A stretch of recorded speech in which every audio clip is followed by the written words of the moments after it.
नमस्कार, मैं शिवानंद उपाध्याय आपका स्वागत करता हूं हमारे channel chemistry academy for IIT JEE NEET. यह फिजिकल केमिस्ट्री का पहला लेक्चर है और आज मैं एक बहुत ही सरल टॉपिक डिस्कस करने वाला हूं जिसका नाम है कंप्रेसिबिलिटी फैक्टर। वैसे तो कुल 5 तरीके हैं जिससे हम कंप्रेसिबिलिटी फैक्टर को रिप्रेजेंट कर सकते हैं, पर आज हम केवल 2 तरीकों के बारे में सीखने जा रहे हैं। तो दोस्तों, कंप्रेसिबिलिटी फैक्टर शुरू करते हैं। कंप्रेसिबिलिटी फैक्टर को हम Z से डिनोट करते हैं। तो पहला तरीका हम सीखने जा रहे हैं और हम ये फील करने जा रहे हैं कि what is the meaning of compressibility factor. तो कंप्रेसिबिलिटी फैक्टर को हम Z से डिनोट करते हैं और इसका एक मतलब होता है कि हम रियल गैस के वॉल्यूम को आइडियल गैस के वॉल्यूम से कंपेयर कर रहे हैं। जब हम 2 गैसेस का कंपैरिजन कर रहे हैं, एक है रियल गैस और उसका हम आइडियल गैस से कंपैरिजन कर रहे हैं, तो ये comparison same conditions of number of moles, temperature and pressure के बीच में हो रहा है। सो रियल गैस के नंबर ऑफ मोल्स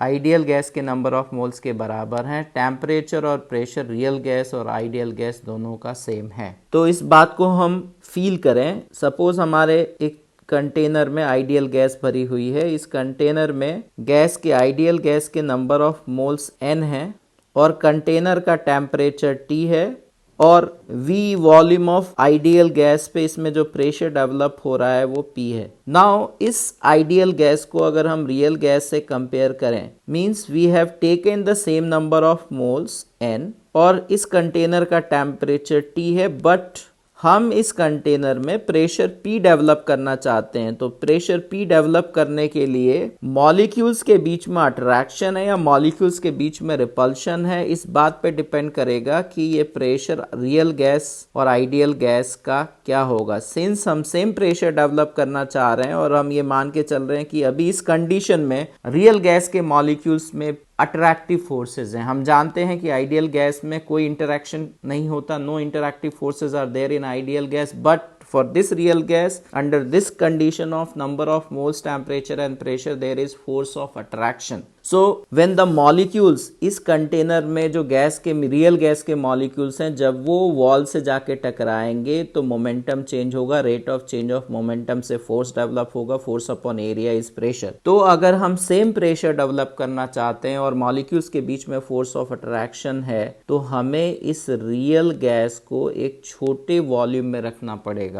अगर हम सेम वॉल्यूम में रखेंगे और अट्रैक्टिव फोर्सेस है तो रियल गैस का प्रेशर आइडियल गैस के प्रेशर से कम होगा। तो अगर हमें सेम प्रेशर रखना है तो इस रियल गैस को हमें आइडियल गैस से कम वॉल्यूम में रखना पड़ेगा और इस फॉर्मूले के हिसाब से अगर रियल गैस का वॉल्यूम आइडियल गैस से कम है तो हम कह सकते हैं कि Z की वैल्यू 1 से कम है। So Z is less than 1 means there is force of attraction. या हम ये कह सकते हैं कि इस आइडियल गैस को एक ऐसी कंडीशन में हम रियल गैस से कंपेयर कर रहे हैं जिसमें रियल गैस मॉलिक्यूल्स के बीच में रिपल्सिव फोर्सेस डोमिनेटिंग है। तो हमने एक आइडियल गैस लिया जिसके नंबर ऑफ मोल्स n है, टेम्परेचर T है, प्रेशर P है। नाउ हमने सेम मोल्स एक रियल गैस के लिए लिया और उसका टेम्परेचर भी T है और हम चाहते हैं कि इस रियल गैस का प्रेशर P डेवलप हो, बट रियल गैस के मॉलिक्यूल्स के बीच में रिपल्सिव फोर्सेस हैं। तो जब गैस के मॉलिक्यूल्स कंटेनर की वॉल से जाके टकराना चाहेंगे तो पीछे वाले मॉलिक्यूल्स उनको धक्का मारेंगे, जिसकी वजह से उनका मोमेंटम बढ़ेगा, rate of change of momentum बढ़ेगा और प्रेशर बढ़ेगा। तो अगर हम सेम प्रेशर डेवलप करना चाहते हैं तो हमें इस रियल गैस को एक बड़े कंटेनर में रखना पड़ेगा, जिसकी वजह से number of collisions on the wall of container जो है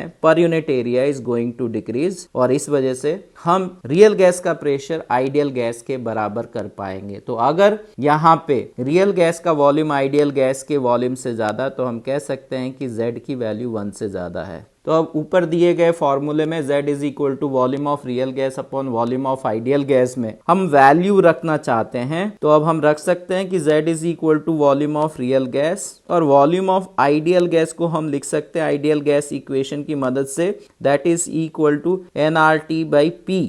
यहाँ पे number of moles, pressure and temperature for ideal and real gas is same. So number of moles of ideal gas की जगह हम number of moles of real gas लिख सकते हैं और moles of real gas means mass of real gas upon molar mass of real gas.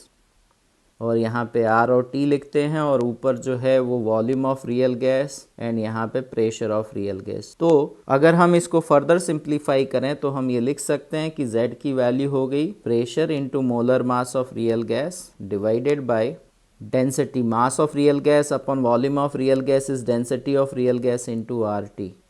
और इसको हम फर्दर सिंप्लीफाई कर सकते हैं क्योंकि Z को हम यहाँ पे लिख सकते हैं Z is equal to molar mass of real gas upon density of real gas RT upon P। और इसको हम अगर फर्दर सिंप्लीफाई करें तो this can also be written RT upon P को हम लिख सकते हैं by using ideal gas equation PV is equal to nRT, right. So number of moles of ideal gas की जगह हम लिख सकते हैं mass of ideal gas upon molar mass of ideal gas into RT। तो यहाँ पे PV अपॉन RT को हम लिख सकते हैं the value of PV upon RT is equal to mass of ideal gas upon volume of ideal gas is density of ideal gas upon molar mass of ideal gas. So P upon RT की value ये है, या हम यहाँ पे कह सकते हैं कि RT अपॉन P की वैल्यू जब हम यहाँ से पुट करेंगे तो Z को हम इस तरह से भी रिप्रेजेंट कर सकते हैं, it is molar mass of real gas upon molar mass of ideal gas, density of ideal gas upon density of real gas. तो ये दूसरा तरीका है जिससे हम Z की वैल्यू को रिप्रेजेंट कर सकते हैं। पहला तरीका हमने सीखा कि Z is equal to PV upon nRT। पहले तरीके में जब गैस के नंबर ऑफ मोल्स 1 के बराबर होते हैं तो हम कह सकते हैं कि रियल गैस का वॉल्यूम जो है वो मोलर वॉल्यूम है। मोलर वॉल्यूम का मतलब होता है कि कंटेनर में गैस के 1 मोल प्रेजेंट है। इसी वजह से ज्यादातर केसेस में हम Z को लिखते हैं PVM अपॉन RT। सो दोस्तों, आज हमने दो तरीके सीखे कंप्रेसिबिलिटी फैक्टर को रिप्रेजेंट करने का। पहला तरीका है कि हम रियल गैस के वॉल्यूम को आइडियल गैस के वॉल्यूम से कंपेयर करें और उससे फॉर्मूला डिराइव हुआ Z is equal to P into VR upon nRT। और इसी से हम दूसरा फॉर्मूला डिराइव कर सकते हैं। हम Z को रियल गैस के मोलर मास, आइडियल गैस के मोलर मास और रियल और आइडियल गैस की डेंसिटी के टर्म्स में भी लिख सकते हैं। नेक्स्ट क्लास में हम बाकी 3 तरीकों के बारे में पढ़ेंगे। मैं आप लोगों से अनुरोध करूंगा कि आप हमारे चैनल को लाइक और सब्सक्राइब जरूर करें और अपने दोस्तों के बीच में शेयर करें ताकि हम आपको और अच्छी चीजें आने वाले भविष्य में दे सकें। धन्यवाद।